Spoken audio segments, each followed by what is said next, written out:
ইয়াৰ আগতে মই তোমালোকক চাহিদা সম্পৰ্কীয় যিখিনি কথা ক'ব লগা আছিল সেইখিনি কৈছোঁ। এতিয়া আজি মই এই ক্লাছত চাহিদাৰ সৈতে প্ৰায় মিল থকা মানে এটা টপিক ল'ম, সেইটো হ'ল যোগান, ছাপ্লাই। এতিয়া চাহিদা যেনেকৈ গ্ৰাহকবিলাকৰ লগত জড়িত আছিলে, ঠিক সেইদৰে যোগান জড়িত বিক্ৰেতাসকলৰ লগত, উৎপাদনকাৰীসকলৰ লগত, যিয়ে সামগ্ৰী বজাৰলৈ বিক্ৰী কৰিবলৈ আহে। গতিকে চাহিদাৰ নিচিনাকৈ ইয়াতো কি থাকে, যোগানৰ এটা সংজ্ঞা থাকিব। এই যোগানৰ সংজ্ঞা মানে যোগান কি? যোগান হ'ল যে গ্ৰাহকসকলক যেতিয়া বিক্ৰেতাসকলে সামগ্ৰী বজাৰলৈ বিক্ৰী কৰিবলৈ আহে, সেই সামগ্ৰীখিনিক যোগান বুলি কোৱা হয়। কিন্তু অৰ্থনৈতিক ভাষাত যোগানৰ সৈতে কিন্তু দাম জড়িত।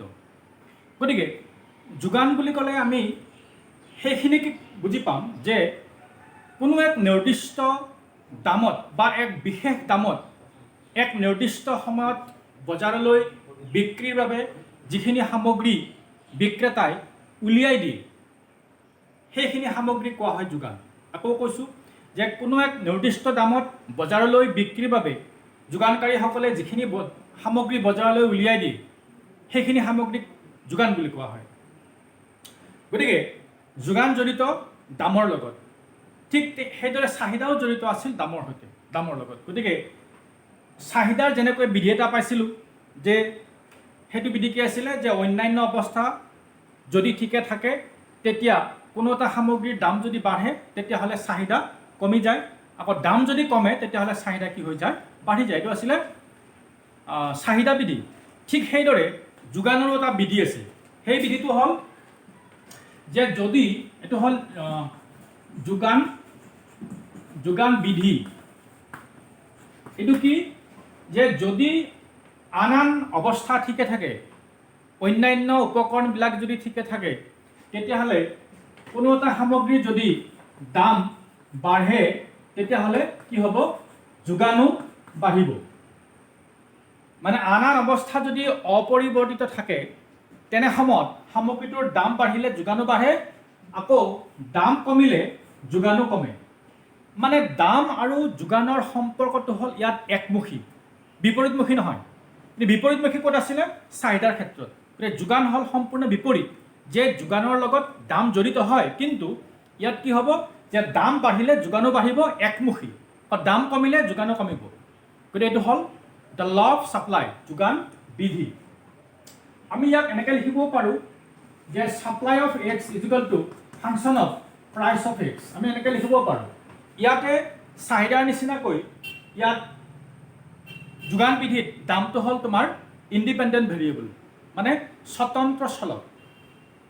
কিন্তু ছাপ্লাই অৰ্থাৎ যোগান ই হ'ল ডিপেণ্ডেণ্ট ভেৰিয়েবল। সেইকাৰণে দামটো সদায় আগত আহে, যে দাম যদি বাঢ়ে যোগানো বাঢ়িব, দাম যদি কমে যোগানো কমিব। গতিকে দামটো সদায় আগত।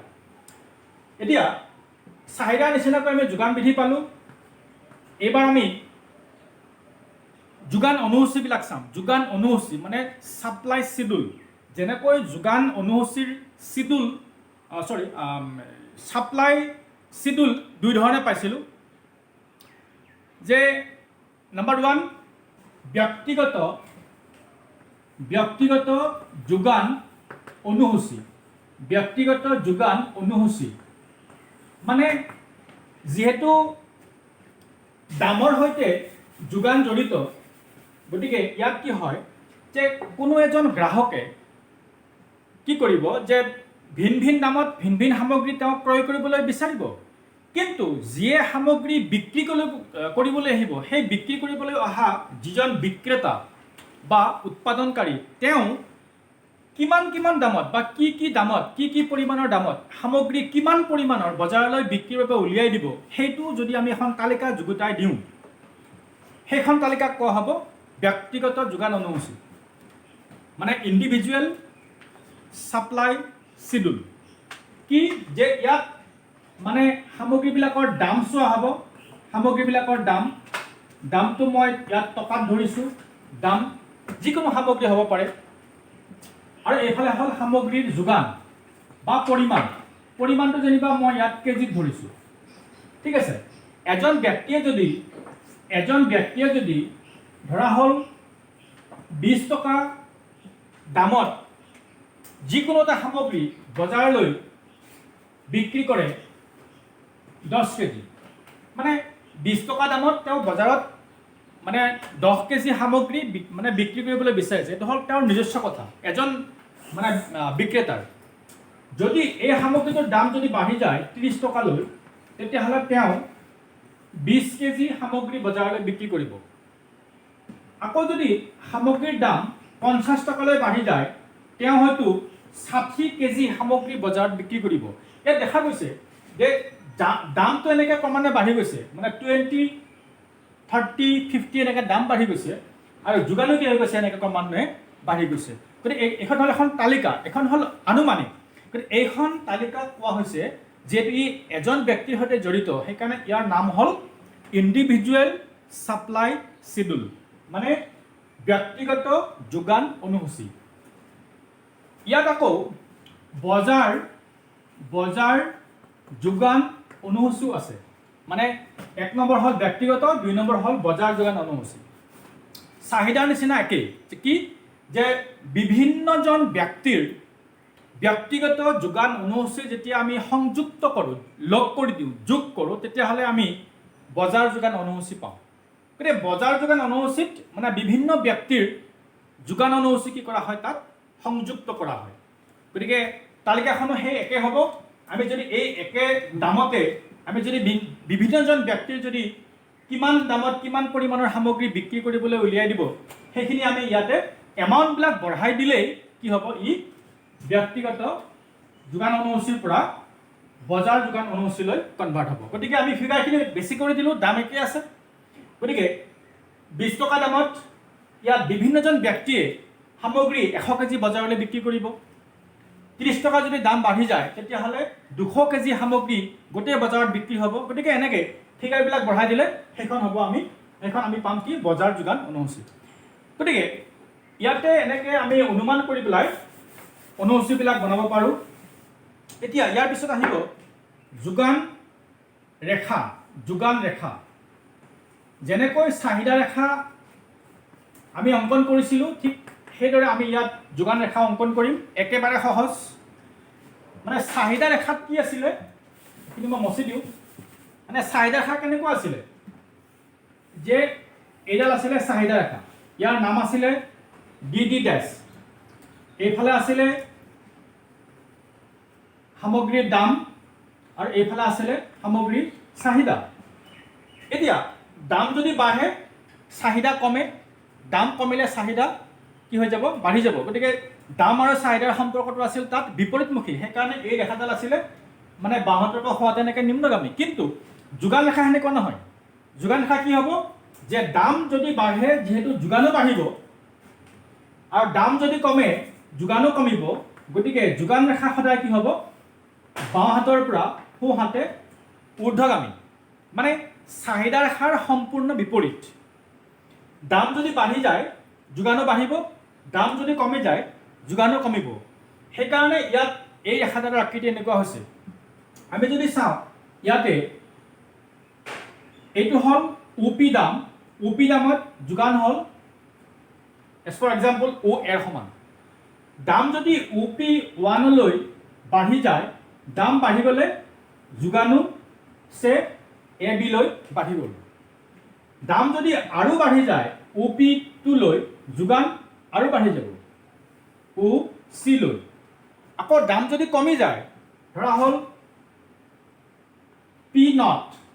P0লৈ দাম কমি গ'ল যোগানো কি হৈ যাব A0লৈ কমি যাব দেখা গৈছে যে যেনেকৈ দাম বাঢ়ি যায় যোগানো বাঢ়িব যেনেকৈ দাম কমি যায় যোগানো কমিব সেইকাৰণে যোগান ৰেখাডাল কি হৈছে বাহঁতৰ পৰা সোঁহাতে এনেকৈ ওপৰলৈ উঠি যোৱা এতিয়া মন কৰিবলগীয়া কথা হ'ল যে চাহিদা ৰেখাক আমি নামাকৰণ কৰিছিলোঁ সদায় ডি ডেছ বা ডি মানে হ'ল ডিমাণ্ড কিন্তু যোগান ৰেখাক নামাকৰণ কৰিব লাগিব সদায় এছ মানে হ'ল ছাপ্লাই গতিকে মনত ৰাখিবা তোমালোকে ইকনমিক্সত যিমানবিলাক এছ লিখা ৰেখা পাবা সেইবিলাক হ'ল যোগান ৰেখা অৰ্থাৎ ছাপ্লাই কাৰ্ভ আৰু যিমানবিলাক ডি মানে আইডেণ্টিফাই কৰা ৰেখা পাবা চিত্ৰবিলাকত সেইবিলাক হ'ব তোমাৰ আটাইবিলাক চাহিদা ৰেখা। এতিয়া যোগান ৰেখাৰ বৈশিষ্ট্য, যেনেকৈ চাহিদা ৰেখাৰ বৈশিষ্ট্য আছিলে, যোগান ৰেখাৰো কিছুমান বৈশিষ্ট্য আছে। বহুত নকওঁ, জাষ্ট দুটা বৈশিষ্ট্য কওঁ। নম্বৰ 1 যে যোগান ৰেখা সদায় বাওঁ হাতৰ পৰা সোঁহাতে ওপৰলৈ উঠি যোৱা, অৰ্থাৎ ঊৰ্ধ্বগামী। এইটো হ'ল 1 নম্বৰ বৈশিষ্ট্য। আকৌ কৈছোঁ যে যোগান ৰেখা সদায় বাওঁ হাতৰ পৰা সোঁহাতে ওপৰলৈ উঠি যোৱা, ঊৰ্ধ্বগামী। নম্বৰ 1। নম্বৰ 2, যোগান ৰেখাৰ প্ৰতিটো বিন্দুৱে এক বিশেষ দামত সামগ্ৰী এটাৰ দাম আৰু যোগানৰ সম্পৰ্ক প্ৰকাশ কৰে বা দেখুৱায়। আকৌ কৈছোঁ যে যোগান ৰেখাৰ প্ৰতিটো বিন্দুৱে বা প্ৰতিটো বিন্দুত কোনো এটা বিশেষ সামগ্ৰীৰ দাম আৰু যোগানৰ সম্পৰ্ক দেখুৱায়। গতিকে এনেকৈ যোগান ৰেখাৰ আমি বৈশিষ্ট্য পাওঁ। আকৌ কেতিয়াবা কি হয় যে যোগান ৰেখাৰ স্থানান্তৰণ ঘটিব, মানে shifting of the supply curve. মানে যোগান ৰেখাৰ কেতিয়াবা কি হয়, স্থানৰ পৰিৱৰ্তন হয়। কেতিয়াবা একে দামত যোগান যদি বেছি হয়, যোগান ৰেখাডাল আগৰ ফালে গুচি যায়। ইয়াৰ নাম হ'ল যোগান ৰেখাৰ সম্প্ৰসাৰণ। মই এটা ডায়েগ্ৰামত বুজাই দিওঁ। চাবা, যদি ধৰা হ'ল এইটো দাম OP, এই OP দামত যোগানৰ পৰিমাণ আছিলে ধৰা OA সমান। গতিকে এইডাল হ'ল যোগান ৰেখা SS ডেছ। কিন্তু সেম দামত যদি যোগান বাঢ়ি যায় SS2 লৈ, তেতিয়াহ'লে ৰেখাডাল এনেকৈ শ্বিফটিং হ'ব, আগৰ ফালে গুচি যাব। অৰ্থাৎ OP দামত যোগান আছিলে ON, SS ডেছ যোগান ৰেখাডালে তাক বুজাইছিলে। এবাৰ সেই একে দামত যোগান ক'ৰবাত যদি বাঢ়ি গৈছে OB লৈ, তেতিয়াহ'লে এই আগৰ ৰেখাডালে সেইখিনি দেখুৱাব নোৱাৰিব। এই ৰেখাডাল শ্বিফটিং হৈ যাব, আগৰ ফালে গুচি যাব। গতিকে আগৰ ফালে যিটো গুচি গৈছে, এই ৰেখাডাল কি হৈছে, এক্সপাণ্ড হৈছে, সম্প্ৰসাৰণ হৈছে। গতিকে এই ৰেখাডালৰ নাম হ'ব সম্প্ৰসাৰিত যোগান ৰেখা। আকৌ যদি অপোজিট হয়, কিবা কাৰণত যোগান কমি গৈছে, দাম কিন্তু একে আছে, যোগান কমি গৈছে কিমানলৈ, যেনিবা C লৈ, যোগান C লৈ কমি গৈছে। গতিকে যোগান ৰেখা কিন্তু এই দুডালে নুবুজাব। যোগান ৰেখা আকৌ কি হ'ব, এনেকুৱা। ইয়াক মই নাম দিছোঁ SS3। গতিকে এইবাৰ কি হৈছে, যোগান ৰেখাডাল এনেকৈ মানে সংকুচিত হৈছে, সংকুচিত। গতিকে একে দামত যোগান কেতিয়াবা বাঢ়ি যায়, যোগান ৰেখা সম্প্ৰসাৰিত হয়। আকৌ একে দামত যোগান কেতিয়াবা কমি যায়, তেতিয়া যোগান ৰেখা সংকুচিত হয়। গতিকে এই যিটো একে দামত যোগান কেতিয়াবা বাঢ়ি গৈছে, ৰেখাও বাঢ়ি গৈছে, যোগান কেতিয়াবা কমি গৈছে, ৰেখাও সংকুচিত হৈ আহিছে, এই যিটো পৰিঘটনা, ইয়াৰ নাম হ'ল যোগান ৰেখাৰ স্থানান্তৰণ। গতিকে মই শ্বৰ্টকৈ এইখিনি ক'লোঁ। ইয়াৰ পিছত তোমালোকক যোগান বিধিৰ চৰ্ত কেইটামান কম। মানে যোগান বিধিৰ চৰ্ত, মানে assumptions of the law of supply, মানে যোগান বিধিটোৰ চৰ্ত, মানে কি কি চৰ্ত থাকিলে যোগান বিধিটো কাৰ্যকৰী হয়। যোগান বিধিটো মানে য'ত কি আছিলে, দাম যদি বাঢ়ে যোগানো বাঢ়িব, আৰু দাম যদি কমে যোগানো কমিব। এইটো আছিলে দ্য ল অফ ছাপ্লাই।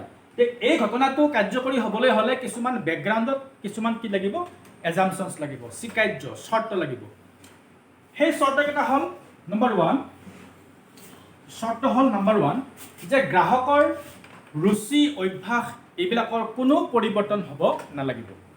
মানে গ্ৰাহকৰ ৰুচি অভ্যাস এইবিলাক একে থাকিব লাগিব, নম্বৰ 1। নম্বৰ 2 যে উৎপাদনৰ যিবিলাক উপাদান আছে, সেই উপাদানবিলাকৰ ব্যয়ৰ কোনো পৰিৱৰ্তন হ'ব নালাগিব। তোমালোকে জানা যে উৎপাদনৰ উপাদান মানে কি, 4টা: ভূমি, শ্ৰম, মূলধন আৰু সংগঠক, land, labour, capital and organisation. এতিয়া কোনো এটা সামগ্ৰী উৎপাদন কৰিবলৈ হ'লে এই 4টা উপাদানৰ দৰকাৰ। ইয়াৰ নাম হ'ল দ্য ফেক্টৰ্ছ অফ প্ৰডাকশ্যন। এতিয়া এই 4টা উপাদান যেতিয়া এজন উদ্যোক্তাই ব্যৱহাৰ কৰিব, তেতিয়া সেই উদ্যোক্তাজনে সেই উপাদানবিলাকৰ গৰাকীক নিজা নিজা মূল্য দিব লাগিব। সেইবিলাক মূল্যৰ নাম হৈছে, কোনোবাটোক খাজনা বুলি কয়, কোনোবাটোক মজুৰি বুলি কয়, কোনোবাটোক সুদ বুলি কয়, কোনোবাটোক লাভ বা মুনাফা বুলি কয়। গতিকে এইবিলাক যে উপাদানৰ ব্যয়, মানে ফেক্টৰ কষ্ট, এই কষ্টবিলাক, এই ব্যয়বিলাকৰ কোনো পৰিৱৰ্তন হ'ব নালাগিব, তেতিয়া যোগানৰ বিধিটো কাৰ্যকৰী হ'ব। নম্বৰ 3 যে কোনো এটা সামগ্ৰী আমি যেতিয়া বজাৰত ব্যৱহাৰ কৰিবলৈ যাওঁ তাৰ বিকল্প সামগ্ৰীও থাকে এতিয়া বিকল্প সামগ্ৰীবিলাকৰ কি হ'ব নালাগিব দৰৰ পৰিৱৰ্তন হ'ব নালাগিব যদি বিকল্প সামগ্ৰীবিলাকৰ দৰৰ পৰিৱৰ্তন হয় প্ৰাইচ যদি চেঞ্জ হৈ যায় তেতিয়াহ'লে কিন্তু এই যোগান বিধিটো কাৰ্যকৰী নহয় এইটো এটা হ'ল চৰ্ত আৰু এটা আছে সেইটো হ'ল যে কোনো এখন দেশৰ যিমানবিলাক সামগ্ৰী আছে এই সামগ্ৰীবিলাকৰ কেতিয়াবা পূৰ্ণ ব্যৱহাৰ হয় কেতিয়াবা পূৰ্ণ ব্যৱহাৰ নহয় মানে ফুল ইউটিলাইজেশ্যন এতিয়া সেই উৎপাদন ক্ষেত্ৰত যিমানবিলাক উপাদান থাকে সেই উপাদানবিলাকৰো কেতিয়াবা পূৰ্ণ ব্যৱহাৰ নহয় আৰু কেতিয়াবা পূৰ্ণ ব্যৱহাৰ হয় যেতিয়ালৈকে উপাদানবিলাকৰ পূৰ্ণ ব্যৱহাৰ নহয় তেতিয়ালৈকে কি হয় যে সামগ্ৰীবিলাকৰ এই দামৰ ক্ষেত্ৰত মানে চাহিদা যোগান বিধিৰ ক্ষেত্ৰত অলপ